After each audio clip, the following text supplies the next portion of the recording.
বিসমিল্লাহির রহমানির রহিম। এসএসসি পরীক্ষার্থী, কি অবস্থা সবার? আজকে আমরা তোমাদের পদার্থবিজ্ঞান বইয়ের নবম ও দশম শ্রেণীর খুবই গুরুত্বপূর্ণ একটি চ্যাপ্টার, বল চ্যাপ্টার অর্থাৎ তৃতীয় অধ্যায় যে চ্যাপ্টারটি, তার খুবই গুরুত্বপূর্ণ একটি সৃজনশীল সমাধান করব। দেখো, এটা গ্রাফ আকারে আসে এবং এই প্রশ্নগুলো তোমরা দেখেই স্কিপ করে চলে যাও।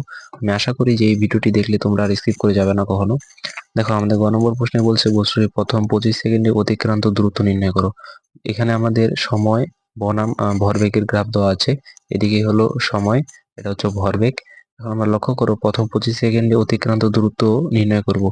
দেখো, আগে আমরা এখানে দেখো 25 সেকেন্ড কত দূর রয়েছে। এখানে 0 থেকে 20 সেকেন্ড রয়েছে, তারপরে 25 সেকেন্ড দেওয়া নেই, অর্থাৎ 45 সেকেন্ড দেওয়া আছে। তার মানে 20 থেকে 45 এর মধ্যেই 5 সেকেন্ড অতিরিক্ত লুকিয়ে আছে। যেহেতু 0 থেকে এ পর্যন্ত এটা গোটাটাই 20 সেকেন্ড, তাহলে দেখো এটা হচ্ছে সময়ের সাথে সাথে ভরবেগ বৃদ্ধি পাইছে। তার মানে কি, এটা সমত্বরণে চলছে। আগে আমরা ও এ অংশে যে দূরত্ব অতিক্রমণ করছে তা নির্ণয় করব। ও এ অংশে অতিক্রান্ত দূরত্ব S1 ধরে নিলাম। S1 হলে আমরা যে সূত্রটি ব্যবহার করব, দেখো এখান থেকে সমত্বরণে বৃদ্ধি পাইছে। তার মানে কি, তার মানে আমরা একটা সূত্র ব্যবহার করতে পারি, S1 equal to u plus v divided by 2 into t. তাহলে আমাদের এর মান বের করতে লাগবে না, খুব দ্রুত অঙ্কটা হয়ে যাবে, ওই জন্য আমরা এই সূত্র ব্যবহার করতেছি। এখানে ইউ এর মান কত? দেখো, এখানে ভরবেগ হলো জিরো, জিরো থেকে শুরু হয়েছে। ভরও যদি জিরো হয়, বেগও যদি জিরো হয়, তাহলে ইউ আদিবেগও কি হবে? জিরো হবে, প্লাস বেগ। এবার আমাদেরকে দেখো, এই অংশে বেগ কত আমাদেরকে নির্ণয় করতে হবে। ভরবেগ, ভরবেগ এই অংশে হলো 200, এখানে দেওয়া আছে ভরবেগ হলো 200। তাহলে আমরা কি লিখবো? M v equal to 200। এখান থেকে আমরা বেগ নির্ণয় করব, বেগ ইকুয়াল টু 200 ভাগ এম। এম এর মান এখানে, সরি, কোশ্চিনটা তুলতে আমার ভুল হয়েছে। এম এর মান হলো এখানে এম এর মান ইকুয়াল টু 10 কেজি। এটা হলো 10 কেজি। তাহলে এখানে 10 যদি হয় তাহলে কত হয় দেখো, তাহলে 20 মিটার পার সেকেন্ড বেগ। তাহলে ভি এর মান কত হবে? এখানে 20। আর এখানে নিচে 2। আর টি এর মান কত দিব? টি এর মান ও এ অংশের ক্ষেত্রে শুধু বের করতেছি। এখানে ও এ অংশের ক্ষেত্রে টি এর মান হলো 20 সেকেন্ড, তাই আমরা লিখবো হলো 20 সেকেন্ড। আশা করি বুঝতে পারছো। দেখো, এবার ক্যালকুলেশন করি। ক্যালকুলেশন করলে কত আসে দেখো, উপরে 20 নিচে 2, তাহলে 10, 10 2 করলে হয় হলো 200। গুণ করলে 200 মিটার বা মিটার হয়। এটা হলো S1, অর্থাৎ তোমার শুধু 20 সেকেন্ডে বের হইলো। এবার আমরা অতিরিক্ত পরবর্তী যে 5 সেকেন্ডটি রয়েছে তা নির্ণয় করব, অর্থাৎ 20 থেকে 45 সেকেন্ডের ভিতর যে 5 সেকেন্ডটি রয়েছে তার অতিক্রান্ত দূরত্ব নির্ণয় করব শুধু 5 সেকেন্ডের। একটা জিনিস লক্ষ্য করছো, ও এই অংশ হলো সমত্বরণে গেছে এবং এ থেকে বি হলো 200 metre per second, kg metre per second, অর্থাৎ 200, এটা কোনো পরিবর্তন হয়নি। অর্থাৎ ভরবেগটা সমান ছিল এ থেকে বি অংশে। অর্থাৎ এটা ভরবেগ সমান যেহেতু আছে, সময় আবার বৃদ্ধি পাইছে, তার মানে কি এটা সমাবেগে চলছে। এবার অতিরিক্ত 5 সেকেন্ডের ক্ষেত্রে আমরা নির্ণয় করব পরবর্তী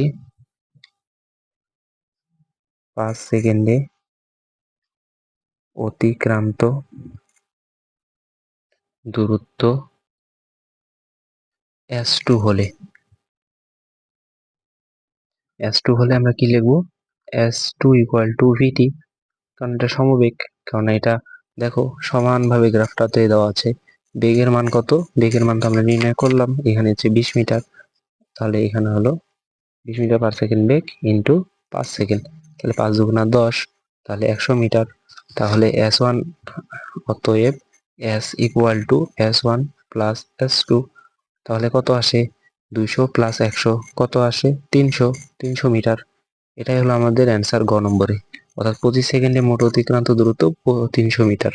আশা করি বুঝতে পারছো। এবার আমরা যে কাজটি করব, এবার আমরা ঘ নম্বরটা নির্ণয় করব। ঘ নম্বরটা খুবই ইম্পর্টেন্ট, প্রতিবারের বোর্ডে আসে, লক্ষ্য করো। বলছে চিত্রে ও এ এবং A B O C D অংশের বল নির্ণয় করো। অর্থাৎ ও এ অংশের ক্ষেত্রে বল, এ বি অংশের বল এবং সি ডি অংশের বল নির্ণয় করতে বলা হয়েছে। এটা হলো ডি, সি ডি অংশের বল নির্ণয় করতে কথা বলা হয়েছে। তাহলে চলো নির্ণয় করি। প্রথমে আমরা যে কাজটি করব, আমরা লিখব হলো ও ও এ অংশে বল।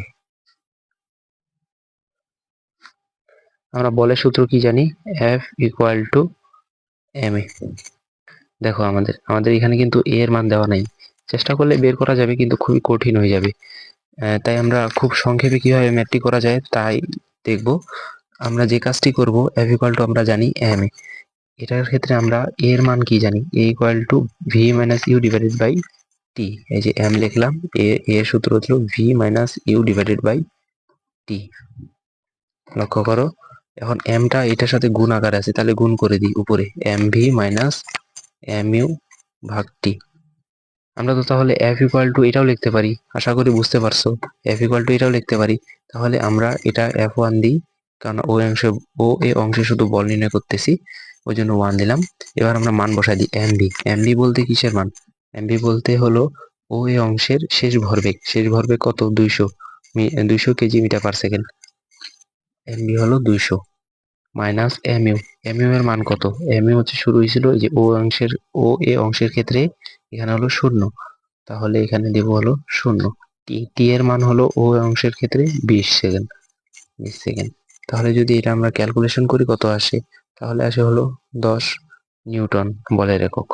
এবার আমরা যে কাজটি করব, এবার আমরা নির্ণয় করব এ বি অংশের একই নিয়মে। লক্ষ্য করো, আমরা এবার নির্ণয় করব এ বি অংশের ক্ষেত্রে, এ বি অংশের ক্ষেত্রে বল F2 হলে, F2 হলে আমরা কি লিখতে পারি? আমরা এর আগে প্রতিবেদনটা সম্পূর্ণ লিখছি বা লিখবো না। mv minus mu divided by t. এবার মান বসাই দিই। mv এর মান কি এবার দেখো, এবার হলো এ বি অংশের ক্ষেত্রে, এ বি এর ক্ষেত্রে mv। mv বলতে কত? mv বলতে হলো শেষ ভরবেগ, এখানে কত? শেষ ভরবেগ এখানে 200।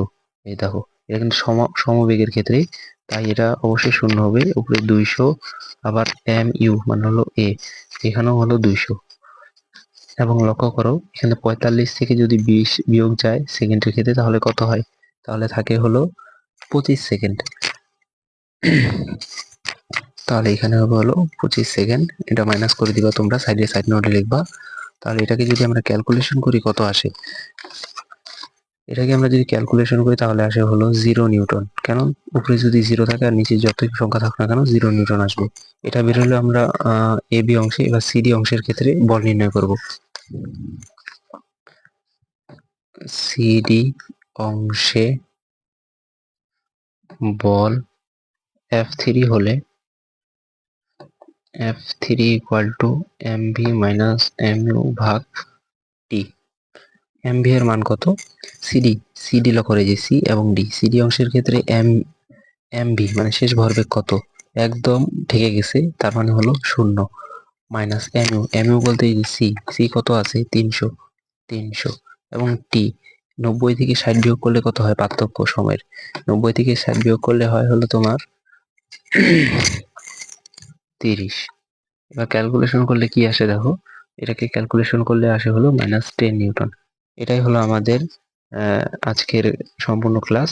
যদি এই ক্লাসটি ভালো লাগে অবশ্যই চ্যানেলটি সাবস্ক্রাইব করবে, কেননা হলো আমাদের এখানে এখন থেকে সবসময় এসএসসির সকল সাজেশন পাবে। ধন্যবাদ।